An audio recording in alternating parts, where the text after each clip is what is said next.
빌립보서 3장 12절에서 16절까지 말씀입니다. 빌립보서 3장 12절에서 16절까지 말씀, 저와 여러분이 한 절씩 교독하겠습니다. 내가 이미 얻었다 함도 아니요 온전히 이루었다 함도 아니라 오직 내가 그리스도 예수께 잡힌 바 된 그것을 잡으려고 달려가노라.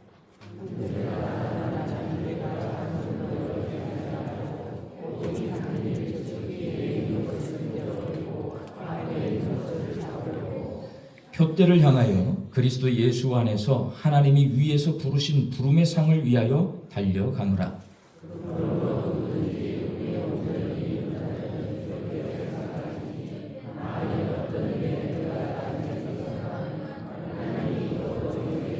함께 읽습니다.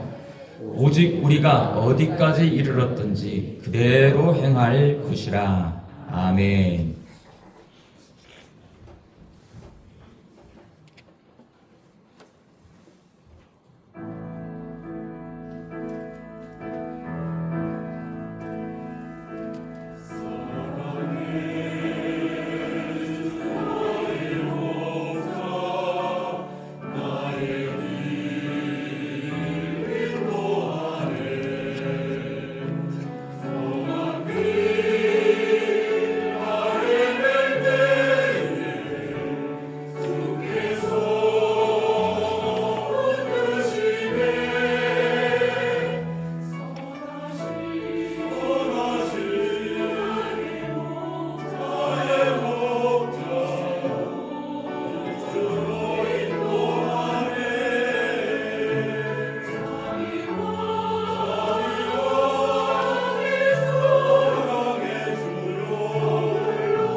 아침 일찍 고생하셨어요. 고맙습니다.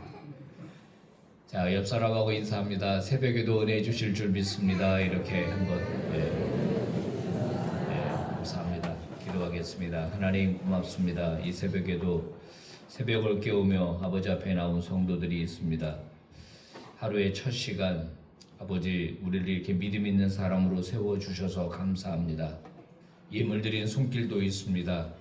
아버지 기억해 주시기를 원합니다. 아버지께서 붙드시는 인생 되기를 원합니다.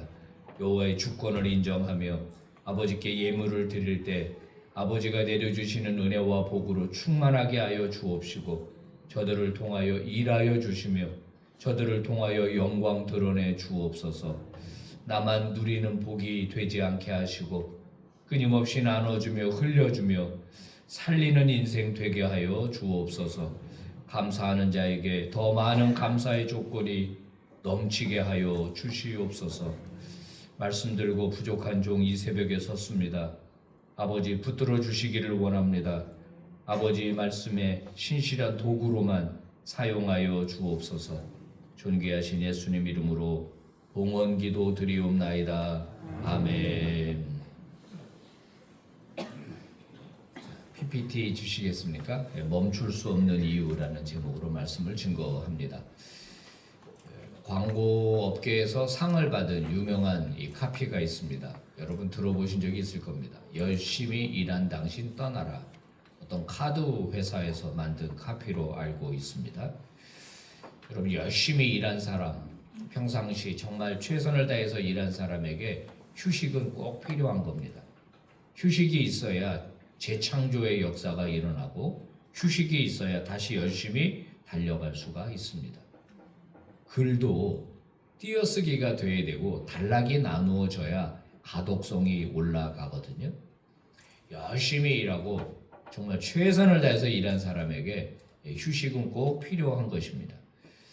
오늘 우리가 읽은 이 빌립보서 본문에도 휴식이 필요한 사람이 나오죠. 누굽니까? 사도 바울입니다. 사도 바울은 다메섹에서 예수님을 만나고 그의 모든 삶을 예수 그리스도께로 송두리째 바쳤습니다. 감옥에 갇히기도 하고 굶기도 하고 파선을 당하기도 하고 쉬지 않고 하나님 나라 복음을 증거했습니다. 그러던 그가 이제 늙었습니다. 할아버지가 되었습니다. 빌립보서를 기록할 때에는 로마에 갇혀 있을 때로 보는데요. 이제 그는 좀 쉬어도 되는 그런 지점에 다다랐다고 볼 수 있습니다. 그때 이제 바울이 빌립보 성도들에게 편지를 쓰죠. 이 편지는요, 학자들에 의하면 그가 순교하기 한 5년 전, 한 요 정도로 봅니다. 이미 나이는 60대로 접어들었습니다. 여러분 60이라고 하는 나이가 요즘은 거의 청년 아닙니까? 여러분 보시기에 제가 청년 같지 않습니까? 작년에 제가 60이었거든요. 환갑을 지냈는데 지금 저는 전혀 제가 할아버지 같다는 생각은 안 합니다. 물론 곧 할아버지도 되겠는데 이제 고대 사회에서의 60이라고 하는 나이는 굉장히 많은 겁니다. 제가 고등학생 때 제 아버지께서 60 환갑을 하셨는데 저는 그때 우리 아버지 할아버지인 줄 알았어요. 이제 평균 연령이라고 수명이라는 게 있잖아요. 이게 한 50이 넘어가고 60 넘어가고 이게 얼마 안 됐어요. 지금도 어떤 나라는 평균 수명이 50이 안 되는 나라가 있거든요. 사도 바울이 이제 60 정도 됐다 그러면 그 당시에는 고령입니다. 사도 바울의 업적이라고 한다면 얼마나 대단합니까? 그 전 열방을 향해서 복음을 전하는 이 복음의 물꼬를 튼 사람이죠. 결국 그에 의해서 서구 문명에 바뀌었다고 해도 틀리지 않습니다. 정말 최선을 다했죠. 특별히 그 사도행전에서 1차, 2차, 3차 전도여행 그리고 로마행을 쭉 보게 되면 이 사람 이게 좀 너무 열심히 한다 이런 생각이 들 때가 많이 있습니다. 그러면 이제 나이도 많이 들었고 충분히 할 만큼 했고 그리고 이제 로마 감옥에 갇혀 있는 상태라면 이제 좀 쉬어도 되지 않습니까? 마무리를 좀 해도 되지 않냐 하는 말이에요. 그런데 오늘 본문 14절을 이런 맥락에서 읽어보면 우리를 놀라게 합니다. 함께 봉독을 합니다. 시작. 표대를 향하여 그리스도 예수 안에서 하나님이 위에서 부르신 부름의 상을 위하여 쫓아가노라. 놀라운 말씀입니다. 우리가 이런 맥락을 생각하지 않고 이런 배경을 생각하지 않고 이 말씀을 들으면 그냥 바울 열심히 사나 보다 이 정도일 겁니다.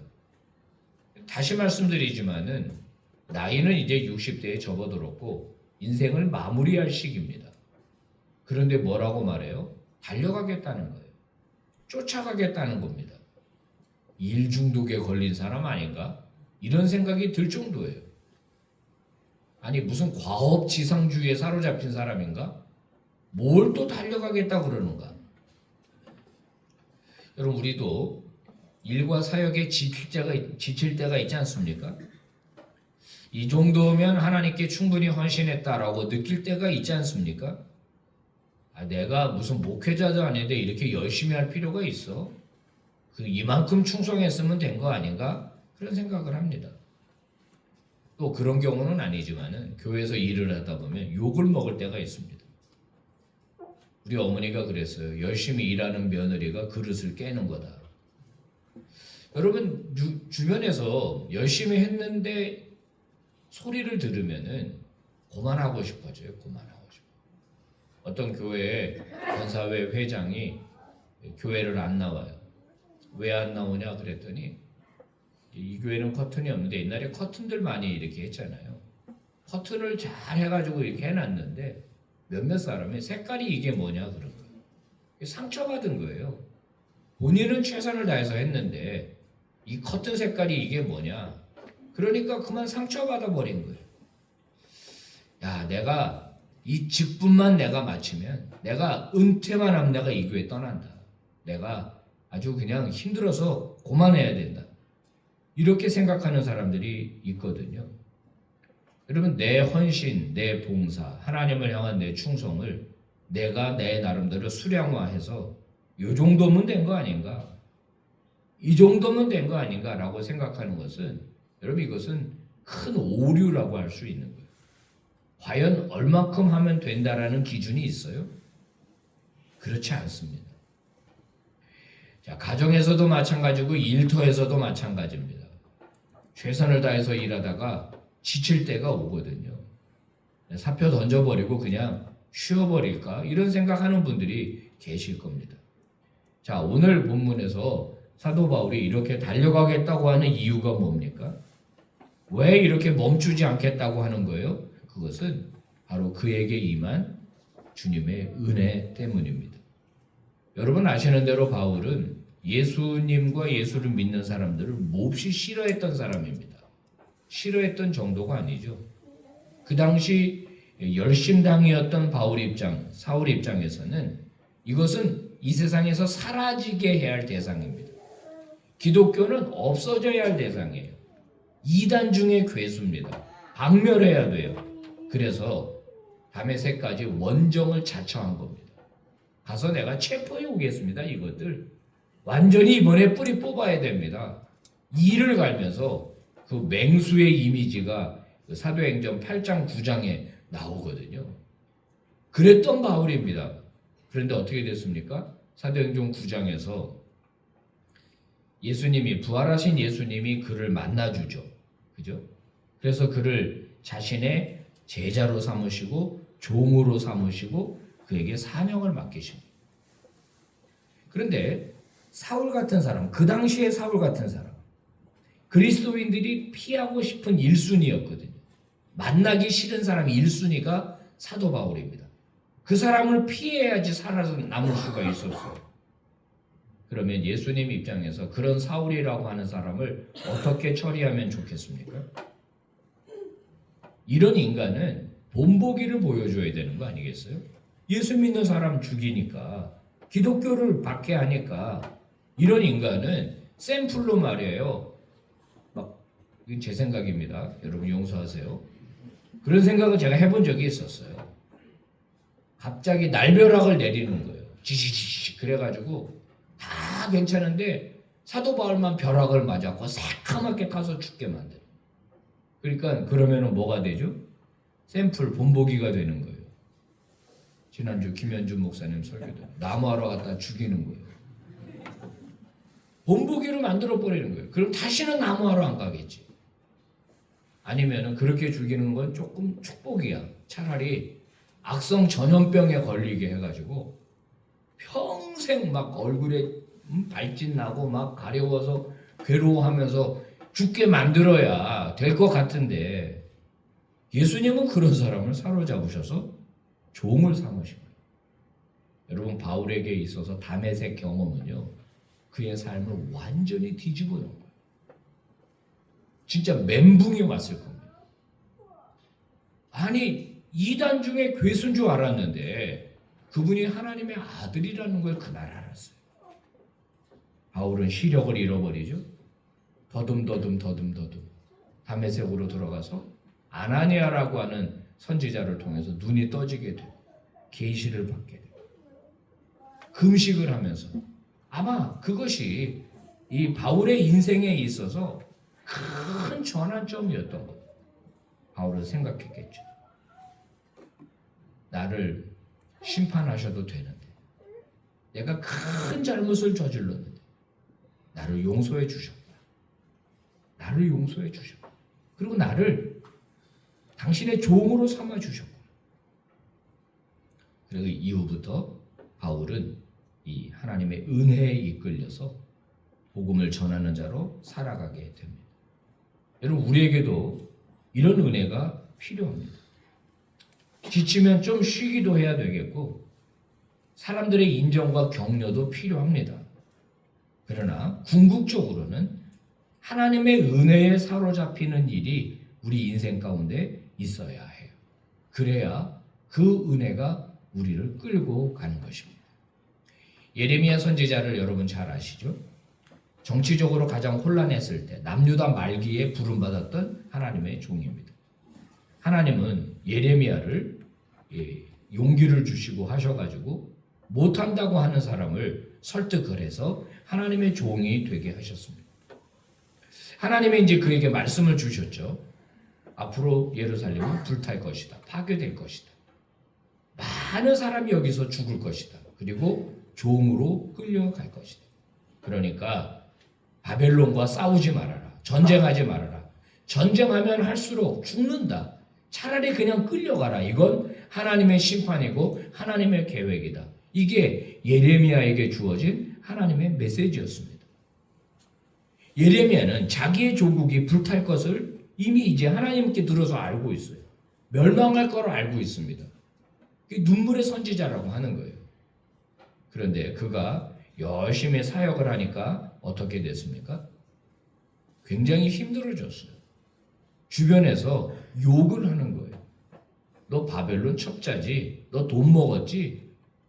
아니 우리나라가 망하지 않는다고 해야지. 하나님이 도와주신다고 해야지. 전쟁에서 승리한다고 해야지. 네가 하나님의 종이면서 나라가 멸망할 거다. 전쟁을 포기하고 그냥 포로로 끌려가라. 이게 말이 되냐? 말이 되냐? 그래서 예레미야를 옥에 가두기도 하고 물이 없는 우물에 던지기도 하고 굉장히 괴롭혔잖아요. 그러니까 예레미야가 지친 겁니다. 그래서 뭐라고 이야기하느냐? 예레미야서 20장 8절 읽어봅니다. 시작. 내가 입을 열어 말을 할 때마다 폭력을 고발하고 화멸을 외치니 주의 말씀 때문에 나는 날마다 치욕과 모욕거리가 됩니다. 본인이 사역을 하면 사역할수록 치욕과 모욕거리가 본인에게 찾아오는 거예요. 너무 힘드니까 사표를 내기로 결심했습니다. 하나님 나 그만하겠습니다. 하나님은 속이는 시냇물과 같습니다. 처음부터 이렇게 말하지 않았지 않습니까? 나를 속여가지고 하나님의 종으로 삼으셔가지고 나를 이렇게 힘들게 하십니까? 나 이제 그만하랍니다. 사표 집어 던지겠습니다. 그러면 마음이 편안해야 되잖아. 콧노래가 나와야 되잖아. 아유 속이 시원하다. 나 이제 그만할란다. 집어 던졌으니까. 그런데 그 갈등했던 예레미야가 결국 뭐라고 고백하는가? 20장 9절입니다. 세 번역이에요. 읽어봅시다. 시작. 주님을 말하지 않겠다. 다시는 주의 이름으로 외치지 않겠다 하고 결심하여 보지만 그때마다 주의 말씀이 나의 심장 속에서 불처럼 타올라 뼛속에까지 타들어가니 나는 견디다 못해 그만 항복하고 맙니다. 포기할 수가 없었어요. 끝내버리고 싶었는데 끝낼 수가 없었어요. 왜요? 하나님의 말씀이 그 속에서 역사했기 때문입니다. 그는 하나님의 말씀이 역사하는 것을 불처럼 타올랐다고 이야기합니다. 심장이 뜨거워졌다고 이야기하는 겁니다. 포기하려고 했대. 주의 말씀이 내 심장을 뜨겁게 달구기 시작해서 내가 포기할 수 없게 되었다. 이거거든요. 멈추려고 할 때 결국 우리에게 필요한 것은 쉼이 아니라 사람의 격려보다 하나님의 말씀에 사로잡히는 것. 하나님의 말씀이 나를 끌고 가게 하는 것입니다. 여러분, 그 힘이 우리의 인생도 끌고 가고 우리의 헌신도 끌고 가고 우리의 섬김도 끌고 가게 해야 합니다. 여러분, 혹시 여러분 중에 가슴이 싸늘하게 식은 분이 있습니까? 이제 지치고 싶다, 지쳤다, 그만두고 싶다, 이만하면 됐다라고 생각하는 분이 있습니까? 뜨거워져야 합니다. 뜨거워지려면 어떻게 해야 돼요?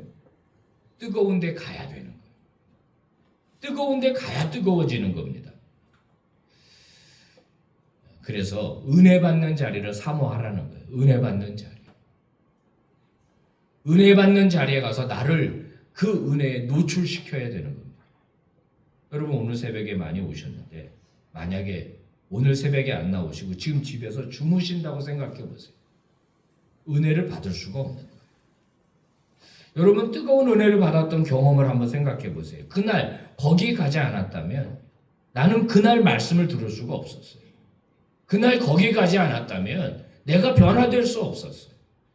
그러니까 그리스도인들은 끊임없이 말씀의 나를 노출시키고 은혜의 나를 노출시키는 것이 너무나 필요하다는 거예요. 아무리 좋은 자동차면 뭐합니까?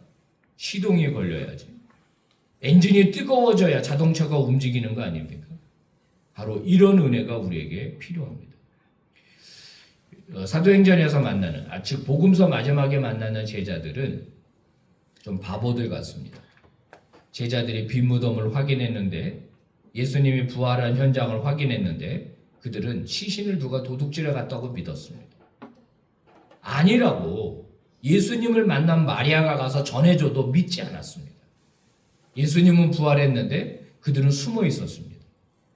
예수님의 제자들인데 부활과 상관없는 삶을 살고 있었거든요.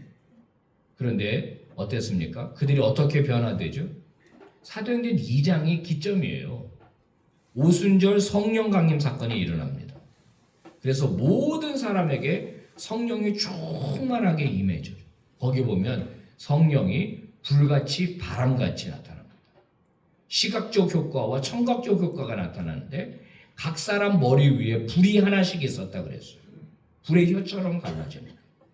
성령의 역사는 불로 표현이 됩니다. 어떤 경우? 바람으로 표현된 경우도 있지만, 그래서 불이라고 하는 것이 소멸하게 만들고 불이라고 하는 것이 뜨겁게 만드는데 완전히 거기서 제자들이 뒤집어지죠. 그리고 그 다음 사도행전을 읽어보면 숨어있던 문들을 열어 제낍니다. 거기 보면 문들을 닫아 걸었다 이렇게 돼 있어요. 문이 몇 개 있었는지 모르지만 붙잡히면 예수님처럼 험한 꼴 당할 거다. 그리고 숨어 있었어요. 근데 성령이 임하니까 자기들 스스로 문을 열었어요. 뛰쳐나갔습니다. 그리고 담대하게 복음을 증거했죠. 내가 사는 길, 교회가 세상 속에 예수 길을 내려면 뜨거워져야 합니다. 생동하는 교회라고 들어보셨습니까? 살아 움직이는 교회, 뜨거운 교회, 주의 은혜가 넘치는 교회. 여러분, 그런 교회, 광주 양림교회가 되시기를 축복합니다. 이 불이 꺼지면 어떻게 되죠? 여러분 라오디게아 교회 같이 주님의 책망을 받아요. 계시록 3장 15절 16절 주님이 말씀합니다. 라오디게아 교회에게 말씀하시는 거예요. 나는 너의 행위를 안다. 너는 차지도 않고 뜨겁지도 않다. 네가 차든지 뜨겁든지 하면 좋겠다. 이 세 번역입니다. 네가 이렇게 미지근해서 뜨겁지도 않고 차갑지도 않으니 나는 너를 내 입에서 뱉어 버리겠다. 이거는 예수를 믿는 것도 아니고 안 믿는 것도 아니고 주를 섬기는 것도 아니고 안 섬기는 것도 아니고 교회 다니는 것도 아니고 안 다니는 것도 아니고 중간 어디쯤 뜨뜻 미지근한 신앙. 주님은 분명하게 경고하셨어요. 내가 뱉어버리겠다. 뱉어버린다는 말은 여러분 주님이 인정하지 않겠다. 여러분 한국 교회를 걱정하는 목소리들이 많죠. 여기저기서 한국 교회 위기라고 이야기를 합니다. 그런데 그걸 넘어서겠다는 대안은 잘 보이지 않는 것 같습니다. 주변의 목사님들 만나보면 다 한숨 쉽니다. 코로나 이후에 교회가 줄어들었다. 다시 회복이 안 되고 있다. 재정이 줄어들었다. 그런데 열정은 없어요. 다시 일어서 보려고 하는 열심은 없습니다. 교회 문제들을 붙잡고 극복하려고 하는 열심이 없습니다. 어떤 목사님들을 보면 너무 지쳐버린 것 같아. 어떤 성도 보면 너무 지쳐버린 것 같아. 다 왕년에만 부르짖습니다. 왕년에. 과거에 시커멓게 타버린 연탄재 같은 성도들, 그런 교회들. 피리를 불어도 춤추지 않고 곡을 하여도 울지 않는. 이거 반응이 없어요. 반응이. 제가 첫 담임 목회지에서 참 힘든 경험을 한 적이 있었습니다.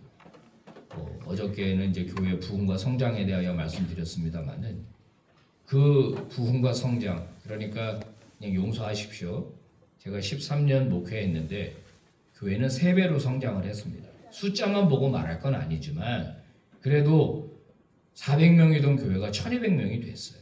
이거 놀라운 일이죠. 정말 저는 그 가운데서 큰 은혜를 경험을 했는데 초기에 제가 설교하고 나가면 설교에 대한 비판들이 막 이어지는 겁니다. 담임 목사 설교에 대해서. 제가 부교육자를 뽑자고 했는데 그 목사님은 빠져라, 우리가 뽑겠다, 이렇게. 너무너무 힘들었어요. 사실 부목사 때는 저 괜찮았거든요. 부목사 때는. 근데 담임이 되니까 이거 완전히 상황이 다른 거예요. 고소 고발이 있는 교회, 투표로 갈라졌던 교회, 성도들이 하여튼 그런 얘기는 복잡하게 할 거는 없고, 제가 얼마나 힘들었는지 바보같이 새벽 예배 때마다 새벽 예배를 인도하니까 뭐라고 기도를 했냐면, 하나님 저 목회지를 좀 옮겨 주십시오. 이 사람들 진짜 너무합니다. 어떻게 제 진심을 몰라줘도 이렇게 몰라줄 수가 있겠습니까? 그리고 막 기도를 했어요. 하루하루가 고통스럽더라고요. 밤에 잠을 못 자겠어요. 이 생각, 저 생각. 그러면 새벽 4시에 일어나서 새벽 예배하러 또 가야 되는 거예요. 근데 그 즈음에, 제가 그렇게 힘들고 어려웠을 그 즈음에 제 친동생이 미국에서 목회하다가 자기가 부목사로 있었던 큰 교회 담임 목사로 부임하게 된 거예요. 그게 너무 축하가 되고 기쁘잖아요. 그래서 저한테, 형 우리 교회 한번 와봐. 그래서 이제 흑석동에, 서울 이제 흑석동에 제가 갔습니다. 또 오래된 교회였는데요. 마당에 딱 들어서는 순간 제 눈을 의심했습니다. 교회 앞에 큰 벽이 있잖아요. 거기에 제 동생 사진이 대문짝만하게 걸린 거예요. 그리고 밑에 뭐라고 써 있냐면, 김한곤 목사님의 부임을 축하합니다. 흑석동 제1교회 성도 1도. 그걸 보고 돌아와서 더 잠을 잘 수가 없었어요. 시기질투가 나가지고. 그 다음날 새벽에 이제 저는 또 기도하는 겁니다. 하나님, 제 동생은 뭐고 저는 뭡니까? 제 동생은 저렇게 열렬하게 환영받는 그런 목회지에 갔는데 저는 이게 뭡니까? 제가 뭘 잘못했습니까? 저를 제발 다른 교회로 옮겨주십시오. 근데 얼마나 기도했을까요? 하나님의 감동이 제 가슴에 임했습니다. 어떤 감동이었냐면, 야, 고만 징징대라. 정말로 그렇게 제가 느꼈어요. 고만 징징대라. 네 동생은 네 동생에 맞는 교회를 내가 보낸 거고, 너는 너에게 맞는 교회를 보낸 거야. 너니까 할 수 있을 것 같아서 내가 이 교회를 보냈는데, 너는 왜 자꾸 떠나겠다고 하냐? 왜 바꿔달라고 하고 왜 이렇게 징징대냐? 이런 하나님의 감동이 저에게 왔어요. 여러분, 기도는요, 우리가 하나님께 내 그 위시리스트라고 그러죠. 내가 원하는 거 하나님께 우리가 기도하잖아요. 근데 기도의 또 한 면은 듣는 거예요. 듣는 기도라고 들어보셨어요? 기도할 때요, 기도 좀 해보시는 분은 알 겁니다. 이쪽 방향으로 계속 기도하고 있는데 기도하다가 어느 순간 내 기도 방향이 이쪽으로 바뀌는 경우가 있어요. 하나님 그런 마음을 주시는 거거든요. 기도는 커뮤니케이션이라면서요. 하나님과 소통이라면서요. 근데 기도할 때 기도하다가 예수님의 이름으로 기도합니다. 아멘. 그러고 탁 일어나서 집에 가요. 그러면 하나님이 그때 야 잠깐만 가지마. 야 내가 말하려고 그러는데 너 어디 가? 가지마. 가지마. 근데 우리는 내가 하고 싶은 이야기 쫙 그냥 청구서 막 날려드리고 그 다음에 끝. 그러고 나는 간단 말이에요. 기도할 때요. 하나님의 음성이 있어요. 하나님의 감동이 있어요. 말씀을 듣고 기도할 때 하나님이 내게 주시는 감동들이 있는 거거든요. 여러분 이거 들을 수 있어야 돼요. 그런데 제가 그 하나님의 감동을 받은 후에 어떤 일이 벌어졌냐. 그 징징 고만대라. 너한테 맞는 교회 보낸 건데 사명자의 감당해라. 눈물이 막 나는 거예요. 그리고 하나님 죄송합니다. 하나님 죄송합니다. 그러면서 얼마나 울었는지 모르겠어요. 내가 다 알고 있는데 너 왜 그렇게 징징대? 너한테 맞는 교회 보냈는데 사명 제대로 좀 감당하지. 힘들다고 그렇게 징징대냐. 많이 울었습니다. 많이 울었습니다. 그리고 얼마나 기도했는지 모르겠습니다. 그날 새벽 손수건은 다 젖었어요. 죄송합니다. 죄송합니다. 죄송합니다. 그리고 나서 저는 달라졌습니다. 상황이 달라진 게 아니라 제가 달라졌습니다. 그날 충만한 하나님의 은혜가 제게 임했습니다. 주마등같이 스쳐 지나가는 옛날 청년 시절에 은밀하게 세상에 한 발 그리고 교회에 한 발 이중생활했던 거 나를 불러주셨던 그때 그 감격 이런 것들이 다 스쳐가면서 그렇지 나를 불러주셨는데 불러주신 그 하나님이 나를 책임지신다는데 내가 왜 그거를 몰랐지. 그러면서 은혜가 충만해지고 나서 저는 달라졌습니다. 더 이상 울지 않았어요. 더 이상 바꿔달라고 기도하지 않았어요. 근데 13년 되니까 바꿔주시더라고요. 원하지 않는데 또 그때는 또 여기 가라고 그러시더라고요. 여러분 엠마오로 가는 두 제자 지난 주일이 부활절 두 번째 주일이었습니다. 엠마오로 가는 두 제자는 예수님의 부활 메시지를 알고 있었습니다. 빈 무덤에 대한 얘기도 알고 있었습니다. 그들은 예수님을 따라다니던 제자 그룹에 속해 있었습니다. 부활하신 예수님이 그들 사이에 끼어들었습니다. 그런데 성경은 그들이 눈이 가려져서 몰라봤다 그랬습니다. 이 아이러니예요. 주님이 옆에 있는데 주님을 알아보지 않아요. 부활한 주님이 지금 내 옆에 있는데 그 부활한 주님을 전혀 알지 못해요. 이게 뭐예요? 부활과 전혀 상관없는 삶을 사는 거예요. 그의 삶의 방향은 낙향입니다. 고향입니다. 고개가 숙여져 있고 어깨가 처져 있고 코가 석자나 빠져 있고 아니 부활한 예수님 옆에 있는데 알아보지 못하니까. 그런데 그들이 언제 바뀝니까? 누가복음 24장 32절 길에서 그가 우리에게 말씀하시고 성경을 풀이하여 주실 때 우리 마음이 속에서 뜨거워지지 아니하더냐. 성경을 보면요, 그날 밤 엠마오로 가던 두 제자가 짐을 다시 싸서 예루살렘으로 올라갑니다. 그때는 가로등도 없고 랜턴도 없고 길이 잘 돼 있지 않았던 시절이에요. 그 다음날 아침에 가면 돼, 새벽에. 근데 그 밤에 그들은 예루살렘으로 올라갔다고 성경에 써 있어요. 왜요? 가슴이 뜨거워져가지고 피곤함도 그리고 이 날씨도 또는 이 캄캄함도 그들 막을 수가 없었어요. 그들은 다시 예루살렘으로 올라가죠. 그리고 뜨겁게 사명을 감당합니다. 우리 중에 지쳐서 죄가 된 성도들이 있습니다. 녹슬어버린 성도들이 있습니다.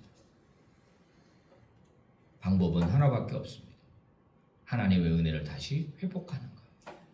그 은혜가 나를 끌고 가게 하는 것입니다. 오늘 여러분 사도행전을 보면은요, 바울이 다메섹에 대한 회상이 3번 나옵니다.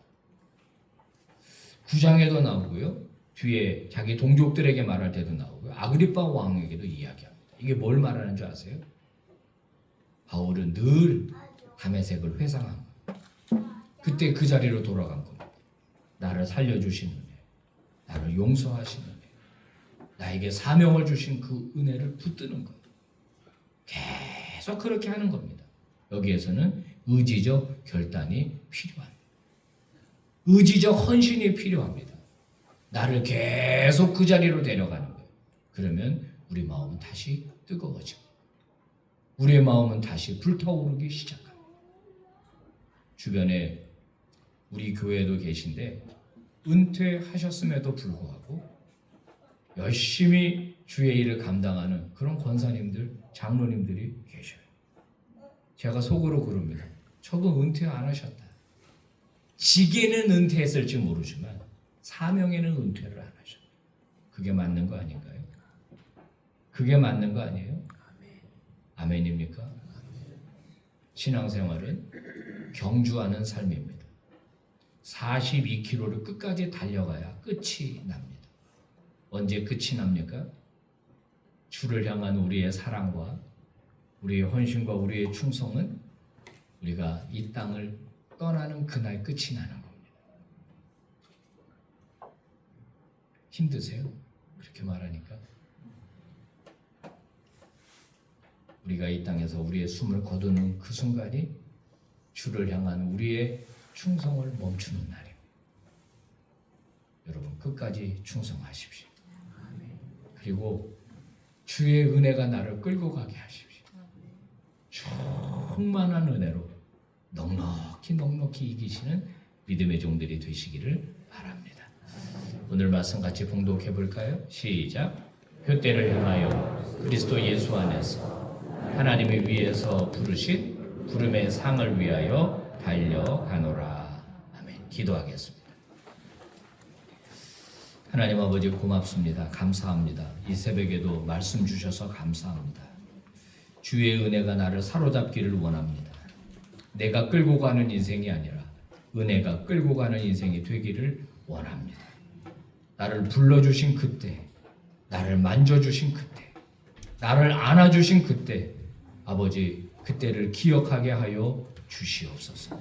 넉넉히 이기게 하시기를 원합니다. 충분히 달려갈 수 있도록 하나님의 은혜 속에서 살아가는 우리 모두가 되게 하여 주시옵소서. 예수님 이름으로 기도 올리옵나이다. 아멘. 우리 같이 찬양합시다. 주의 길을 가리. 같이 불렀던 찬양.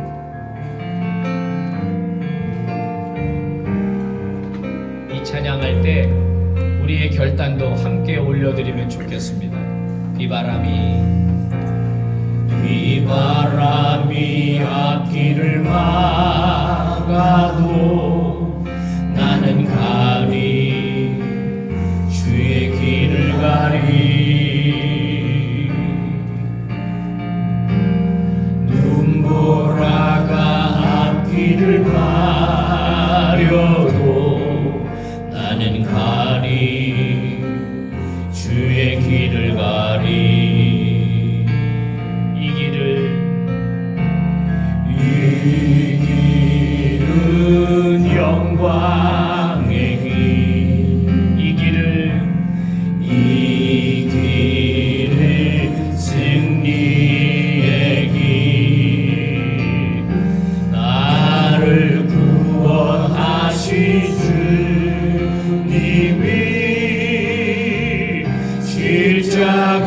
지고 가신 길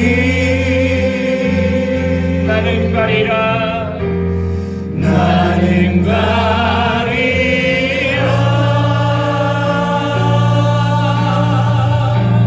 주의 길을 가리라 주의 발자 뒤 따라 나는 가리라 나는 가리라 나는 가리라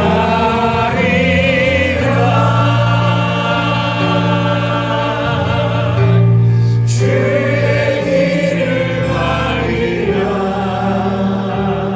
주님 발자취 따라 주님 발자 뒤 따라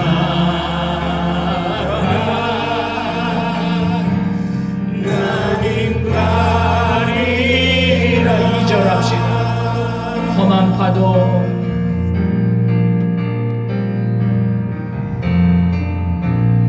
험한 파도 앞길을 막아도 나는 가리 주의 길을 가리 모진 바람 앞길을 가려도 나는 가리 주의 길을 가리 이 길을 고난의 길 이 길은 생명의 길 나를 구원하신 주님이 십자가 지고 가신 길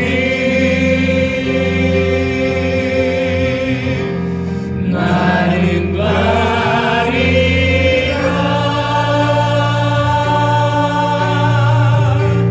주의 길을 가리라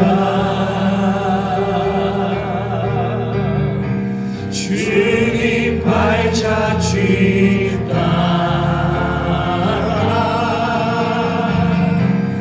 나는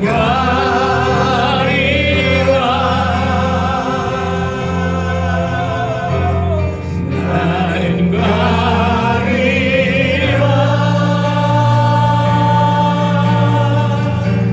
주의 길을 가리라 주님 발자 뒤 따라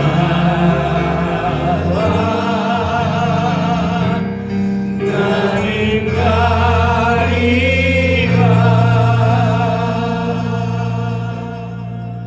우리 한 번 더 기도하겠습니다. 사랑하는 여러분, 인생이 힘들었던 게 아닙니다. 내가 지쳤던 게 아닙니다. 은혜가 사라졌던 겁니다. 주의 은혜가 언제 빠져나갔는지 모르도록 빠져나가 버린 겁니다. 그래서 내 가슴이 더 뜨겁지 않아요. 힘든 겁니다. 괴로운 거예요. 다시 은혜를 회복하기를 바랍니다. 이 새벽에 주의 은혜가 여러분을 사로잡기를 바랍니다. 은혜가 여러분의 인생을 끌고 가기를 바랍니다. 그러면 노래 부를 수 있습니다. 그러면 찬양할 수 있습니다. 그러면 넉넉히 이길 수 있습니다. 여러분, 얼마의 시간이 이 새벽에 있는지 모르겠지만 여러분 충분히 기도하시다가 주의 은혜 가운데 충분히 머무시다가 뜨거운 가슴을 안고 이 예배당 문을 나서기를 바랍니다. 함께 기도하겠습니다.